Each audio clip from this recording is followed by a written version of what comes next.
Legendary football coach Vince Lombardi is often credited with the phrase, "Winning isn't everything, it's the only thing." CBS's Steve Hartman found a sports team that lives by a different standard on the road. Get your gear right. This team is getting ready for some exercise in futility. For try as they might, the Detroit Mechanics will almost certainly lose to the Madison Radicals. Detroit, come on, boys! The game is ultimate frisbee. The goal, to pass a disc down the field to score points. But you don't need to know how to play this sport to feel for this Mechanics team. Come on. Over the last 7 years, they have lost every single game. The longest losing streak in professional sports history, 77 straight. Shattering the old record of 29 set in the 1940s by the Chicago Cardinals football team. Yeah, there's not a lot of respect you get from playing for the Mechanics. We're definitely the butt of a lot of jokes. Come on out, watch the team lose. Why are they still around? They're still around because team owner Brent Steep All right, refuses to give up. wait. Brent is also the head coach. There you go. Have you ever thought of firing yourself? Yes, multiple times, and I wish I could. Nobody wants to step up and do this job. So, We're on our way to Madison. every weekend, May through July, Brent and his players, who all have other jobs, carpool across the country to lose at the hands of someone new. But as badly as the Mechanics want this streak to end, over the years they've also come to a pretty profound realization that for every loss, there's a gain. Yeah, you get a lot more patience. Teaches you a lot of resiliency. Losing is just another opportunity to grow. The growth continued at this game last weekend. Detroit will extend their losing streak to 78 games. But that's when we saw something remarkable. A celebration. This is what happens when you measure success not by winning, but by improving.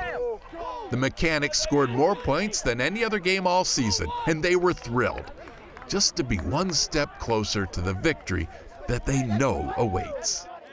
It'll be so nice. Tears will definitely come out. I think it's going to be wild, and I think I'm going to find out.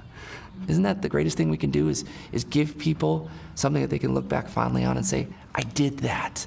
They're going to be unstoppable. Really that simple. Perhaps. I love where we are. But for now, they're okay. Just being stoppable. Lead them to the promised land, baby. Steve Hartman, on the road in Madison, Wisconsin. Mechanics on 3. 1, 2, 3. Mechanics! Finally tonight, CBS's Steve Hartman goes on the road with a story about dreams, resilience, and never taking no for an answer. Although born without hands or feet, 25-year-old Zach Anglin says the only limbs he ever longed for were wings. Always wanted to be a pilot. Unfortunately, no quad amputee had ever become a commercial pilot. Obviously, nothing worth having comes easy. From the time he was born, he was a disciplined and determined child. Adoptive parents Harold and Patty say there was no talking him out of it. So when Zach turned 18, he applied to a flight school that said no. There's nothing we can really do for you, we're sorry. The second one said the same. Like, here we go again. As did the third. The same response. And so it went, more than a dozen times over. You're not hearing what they're saying. I'm not. Selective hearing. My wife will tell you I'm a little bit hard-headed. Which is why this hard-headed husband and soft-hearted father applied to one more school, the Spartan College of Aeronautics in Tulsa, Oklahoma. They said yes, although Zach's struggle was just getting started. He still needed approval from the Federal Aviation Administration to take the lessons. But the FAA repeatedly, and in no uncertain terms, denied his request. And after the 5th rejection letter, Zach finally gave up. I was like, this is not for me. This is impossible to do. And so my mom was over my shoulder at this point, right? And then she's like, you're not done yet. I said, you can never succeed until you've learned to fail. And Patty says her son obviously hadn't failed enough. So Zach kept at it until finally they cleared him for one takeoff. when Zach was given the opportunity to show his potential, it became clear as blue sky that you don't need hands to have wings. Zach graduated from flight school a few years ago and now teaches the same course so many told him he couldn't even take. Nautical miles. Why do people need to hear this? Because my story isn't just for amputees. We all go through trials and tribulations. The word impossible is an illusion behind the word possible. And failure, just the turbulence on your journey. Steve Hartman, On the Road, in Tulsa.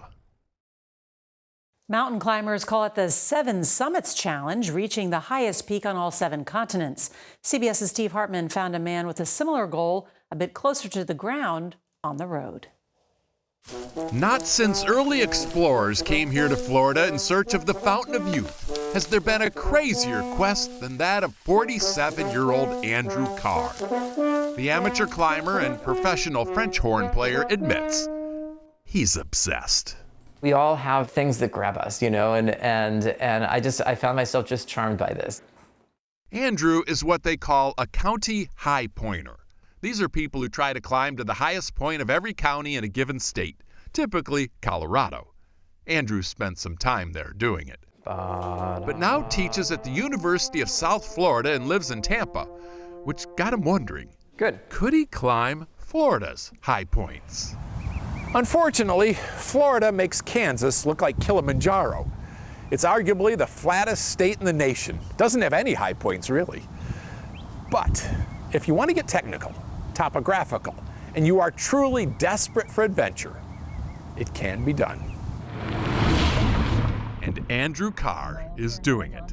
Using maps and apps and good old-fashioned sight lines, I feel like we're going up.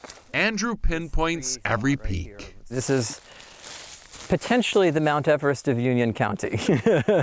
This one was in a well-manicured public place, but other county high points are deep in the woods, Lord, or on private property.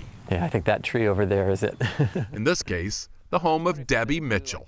Do you think it's at all strange that somebody drove all the way from Tampa to stand in your yard? Okay. And this isn't even his most absurd ascent.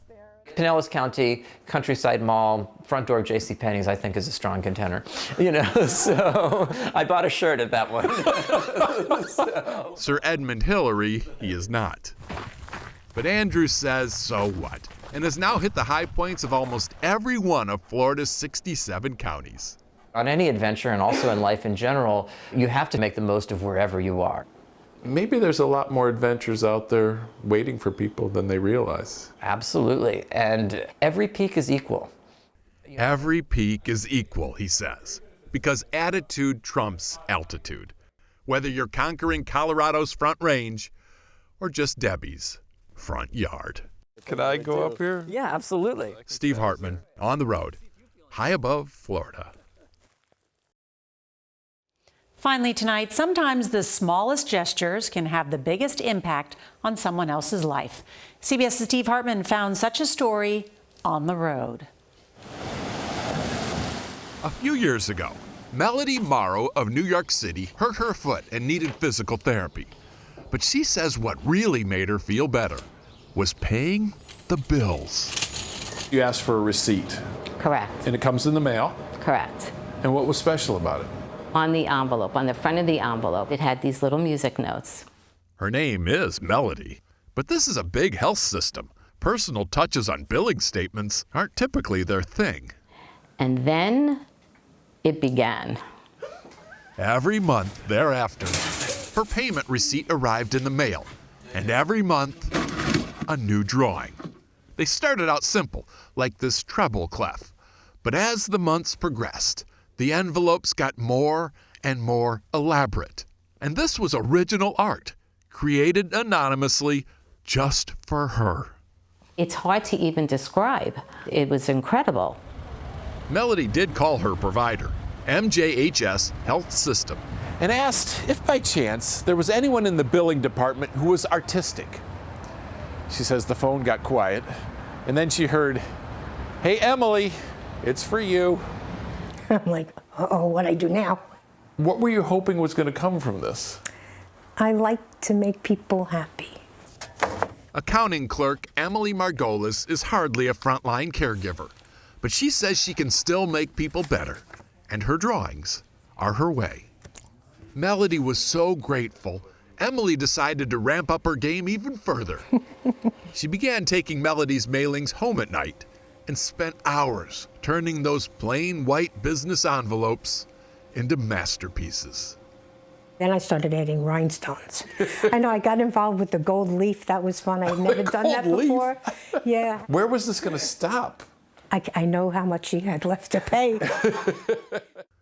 This was the last mailing, but not the end of the story. Hello. Mwah. Melody and Emily became friends and are now co-curators of an exhibit at this Manhattan coffee shop, showcasing Emily's enveloping creations.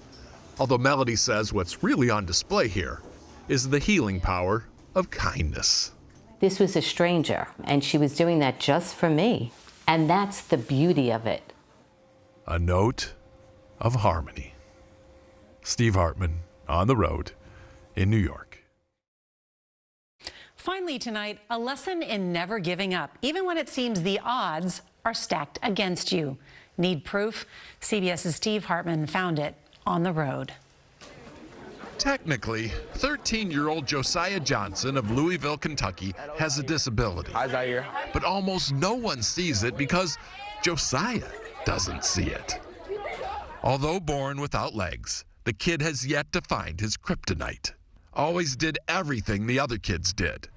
But that invincibility was put to the test last fall when Josiah decided to try out for the one sport where altitude is everything: the Moore Middle School basketball team. At this point, you may be wondering, why didn't he just join a wheelchair basketball team? It would certainly be a lot easier. Well, Josiah says, exactly. It was easy. It was too easy. You wanted more of a challenge? Yeah. The gumption it takes to be able to say, I'm going to go out and do that. Who has that kind of confidence? Me. But his mother Whitney says it's not just confidence, it's stubbornness. Josiah is very competitive, and if he feels like something is too easy, he's not going to do it. Still, Josiah knew making the team was a long shot. Fortunately, though, Josiah turned out to be pretty good at long shots. He made the team on his merits.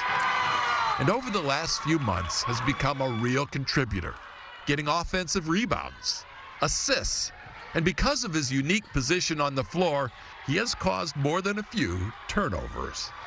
He started taking the ball from people. He took the ball from me. I was mad.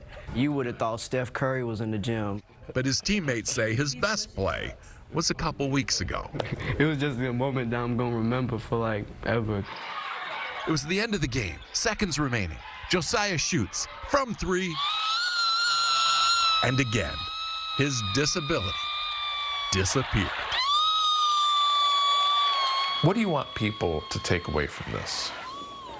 To do something that they thought they couldn't do. Josiah Johnson, inspiration and proof that all you need to stand above is confidence. Steve Hartman, on the road in Louisville, Kentucky. Beautiful music can soothe the soul, bring a smile to your face, or even a tear to your eye. CBS's Steve Hartman has the story of a young musician that will do all three in tonight's On the Road. To 11-year-old Jude Kofi of Aurora, Colorado, this surprise was music to his eyes. Obviously, whoever said the best things come in small packages was never gifted a grand piano. Jude's father, Isaiah. So one day it just shows up at the house? Yes, all for free. Who does that? The answer in a moment. But first, the reason. About a year and a half ago, Jude's dad heard a noise coming from the basement. There was an old keyboard down there, but no one knew how to play it. Certainly not his autistic son, Jude. Or so he thought. Isaiah then got Jude a larger keyboard to see what more he could do. And boy, could he do. The kid never had a lesson. No one taught him any of this. How do you explain that you're as good as you are? It's a miracle. You think it's a miracle? That's what I prefer. Bill Magnuson prefers that too. Is he special? Is beyond special. He's Mozart level. It's coming from somewhere beyond. Bill is a piano tuner. He saw a local news story about Jude, heard him play, learned how his parents immigrated from Ghana, how they're raising 4 children and sending money back to Ghana. What resources are left over to help this special little soul? Yours. Yeah. Using an inheritance from his father, Bill bought the piano, spent $15,000. He has promised to tune it once a month for the rest of his life. Very nice. And he's even paying for Jude to get professional lessons. We're family now. Somebody to just love your son like that by making sure that his future is secured, we are super thankful. Yeah. Press the pedal. Caring for other children as your own, the defining note of humanity. Steve Hartman, On the Road, in Aurora, Colorado. It's time to strike up the band for this week's On the Road. Here's CBS's Steve Hartman. He was only in 3rd grade, but Henry Boyer already knew what he wanted to be. As we first reported a few years ago, Henry discovered his passion after attending a University of Michigan football game. They were that good? My mind was blown of how good they played. But it wasn't the football that he fell for. It was the marching band. He even wrote a letter to the band saying how he'd love to sign up someday. Let's go blue! And in response, the band sent him a bunch of swag and a card, inviting him to audition when he's older. What were you feeling in that moment? Surprised and heart-warmed. What did they say? They said they are going to accept me in a few years. Into what? Into the marching band. Are you excited? Yes, I'm really excited. After that, Henry asked his mom if he could double up on piano lessons and started taking drums too. Like the card said, practice hard and I will practice hard. So you can get there someday. Yes. I just have a really good feeling that I'm going to be in the marching band. If all goes as planned, Henry will join the band in the fall of 2029. But we thought, and the school agreed, that's an awfully long time to wait for a dream to come true. So we set up a little surprise right behind this door. No way. Henry, this is your Michigan marching band. No way.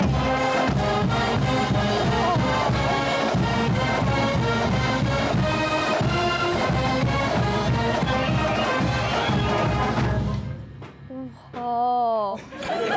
We're so excited to have you here with us, Henry. I can't believe I'm here. The Michigan Marching Band wrote out a single note, and just look at the symphony that followed. You got it.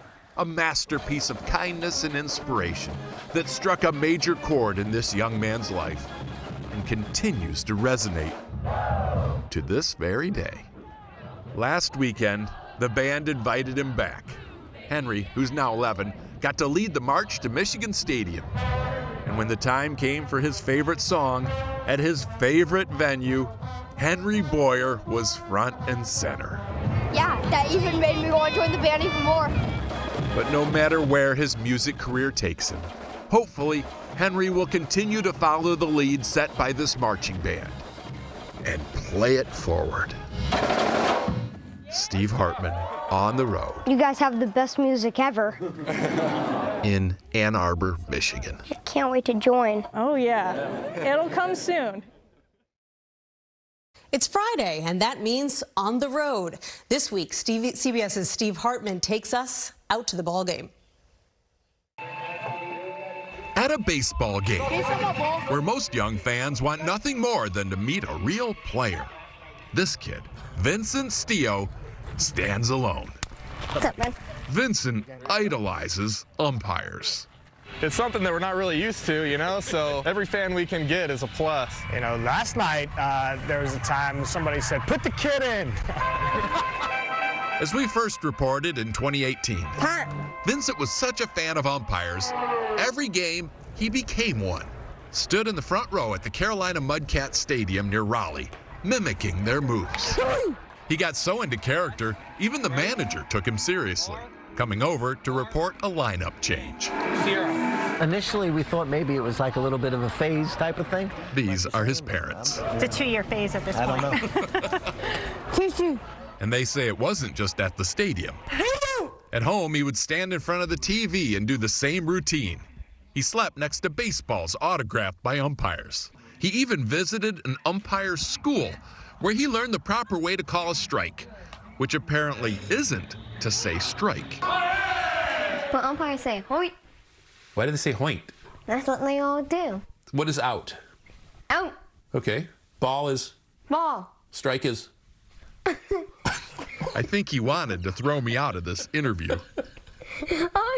Wait, what's the deal? It's been 4 years since we first told this story, and the only thing that has changed is the venue. Vincent now works real Little League games. Tops put him on a baseball card, and he has every intention of making it to the majors one day, which is fine by his parents as long as he continues to keep his room just as clean as he did his imaginary home plate. Steve Hartman, On the Road, near Raleigh, North Carolina. And it's Friday, and that means On the Road with CBS's Steve Hartman. And this week, Steve tells us about a reunion that was years in the making. This feels like a long time. During the wait, Oh my goodness. the torturous wait at airport arrivals, Bassett Azizi made this empty vow. I'll try not to cry. But of course he would. How could he not? For the first time in his life, all his dreams were about to come true. Come on. We originally met Bassett in 2016. He was living in Afghanistan and had recently sent a Facebook message across the world to David Bilger, trumpet player for the Philadelphia Orchestra. Bassett was looking for a mentor. It started off saying, I'm the best trumpet player in Afghanistan because there are only 2. and I was immediately taken by him. I said, okay, I got to read the rest of what he has to say. Can you try that? Bassett told him how the Taliban wanted Western music banned and the players punished. That's it. Did you feel like you were risking your safety? In some point, yes. But you did it anyway. Yeah. So with that devotion and some help from David, Bassett got into the prestigious Interlochen Center for the Arts, a high school in Michigan. From there, he went on to college in the U.S. and even got an internship with a congressman. Bassett so cherished his new American freedom, he once broke out his trumpet in a crowded airport just to honor a group of veterans he saw. That's the kind of kid he is. But he has also been a lonely kid. His entire family back in Afghanistan hadn't seen him in 6 years. They all fled after the fall of Kabul, but couldn't get to America. Until now. Last month, Bassett's father, his mother, and his 3 sisters joined him in Kansas City. His mom, Parwana, said, "It was a dream to see my son before dying." Bassett's family arrived just in time to see him graduate from the University of Kansas with 3 degrees. Bassett Azizi. One day, Bassett hopes to work for the State Department as an ambassador. But until then, he's perfectly happy with his humbler titles: brother and son. Steve Hartman, CBS News. On the Road.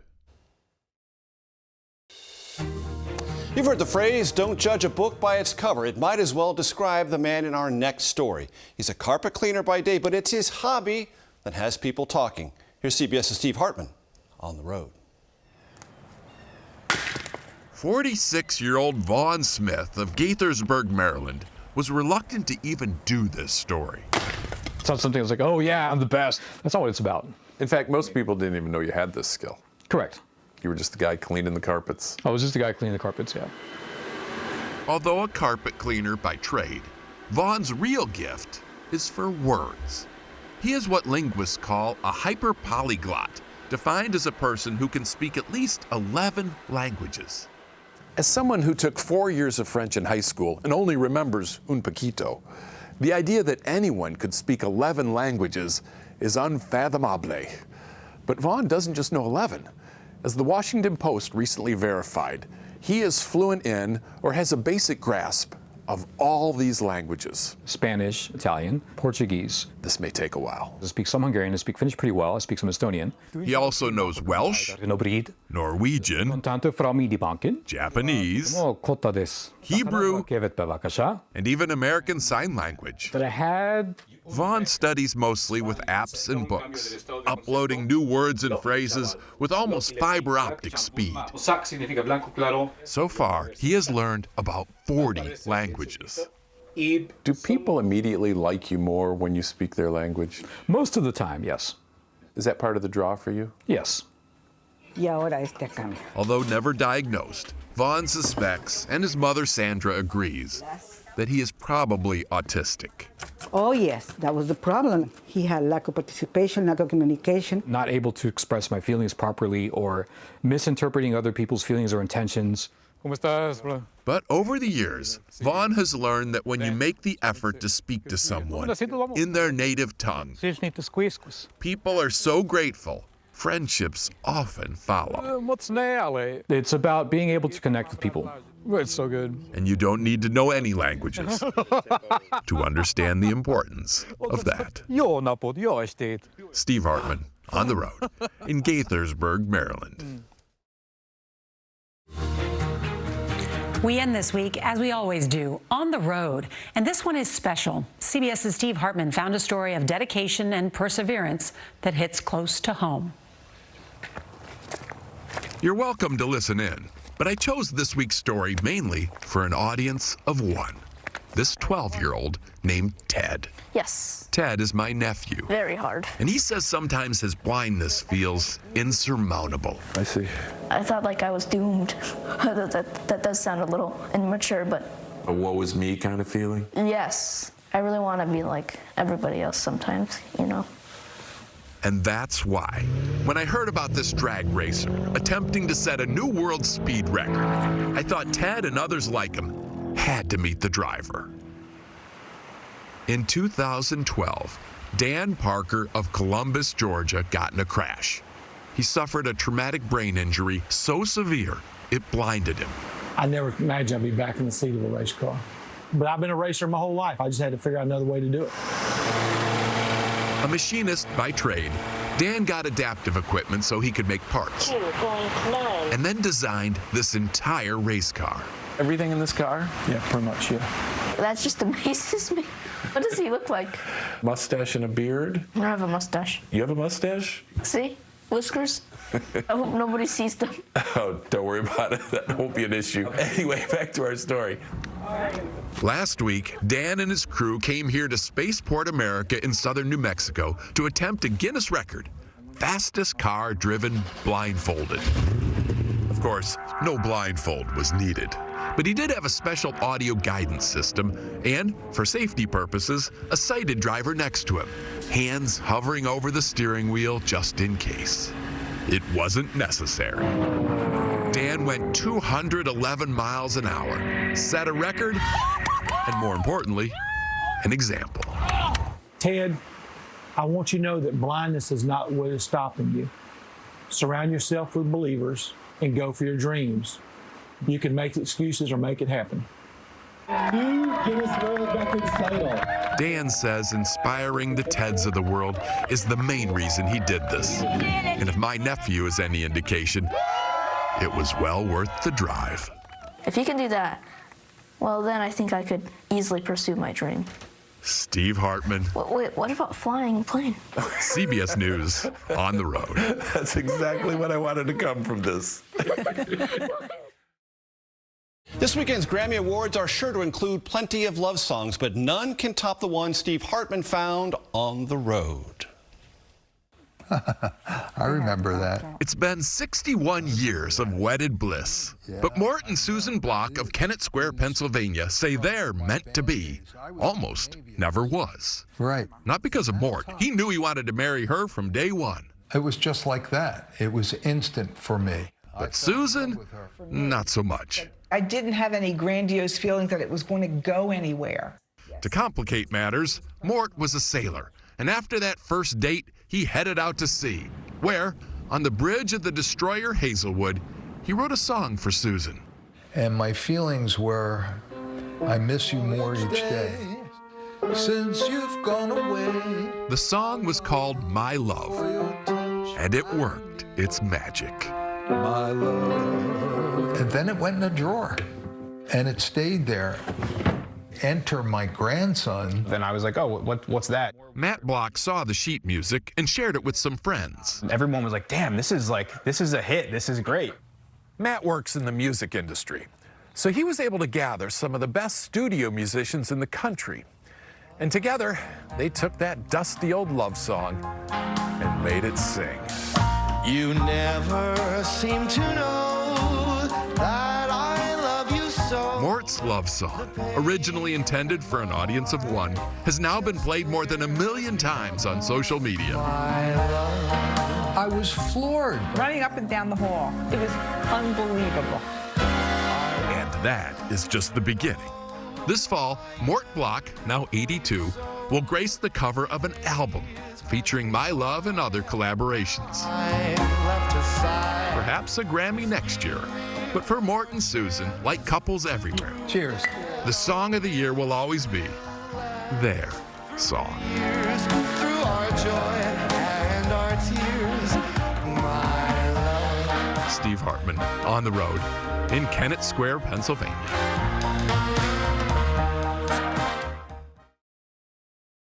For this week's On the Road, CBS's Steve Hartman checks into a hotel with quite the view, but even better, acoustics.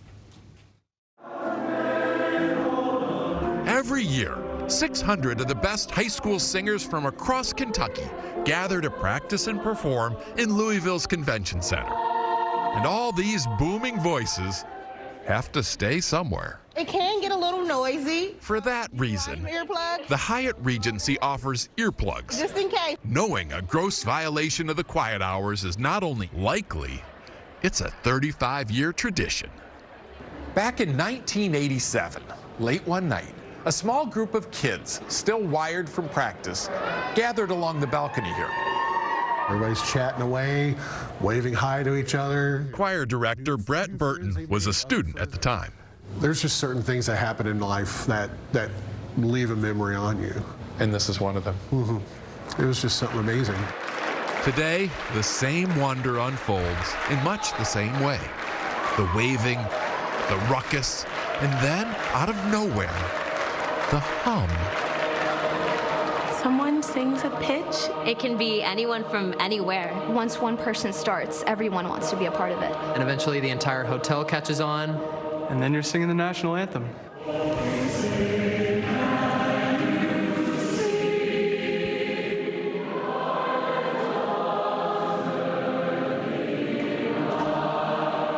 Some say it's the acoustics, others the sheer volume of talent. But whatever the reason, one thing is clear. Whoever opted for the earplugs made a grave mistake.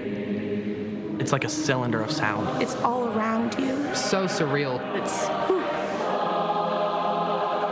And it's completely organic. There's no planning or adult direction. This is all kids from all walks of life who every year make it a priority to fill this hotel atrium with a riveting reminder that we are not a nation of soloists, but a chorus of shared values that, when joined together, resonate like nothing the world has ever heard. Steve Hartman, On the Road, in Louisville, Kentucky.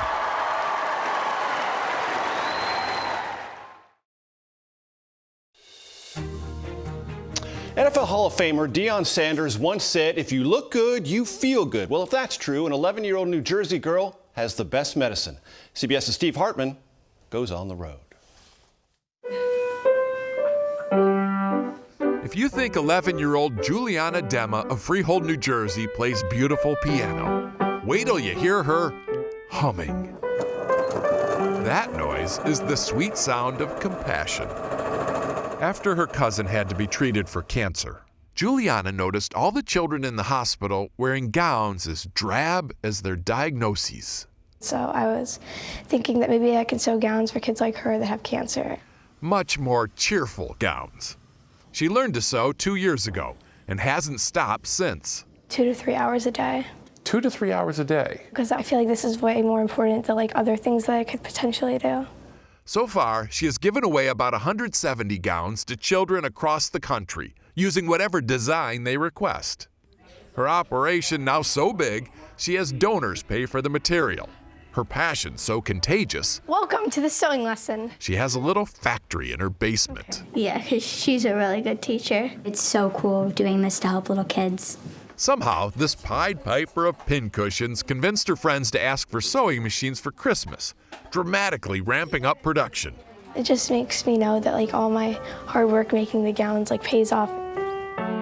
Say what you will about kids today, but we found material evidence that there is hope for our little so-and-sos. Steve Hartman, on the road in Freehold, New Jersey. There's probably not a track and field event more technically demanding than pole vaulting, and the man you're about to meet is still vaulting to heights that would impress athletes half his age. Here's Steve Hartman on the road.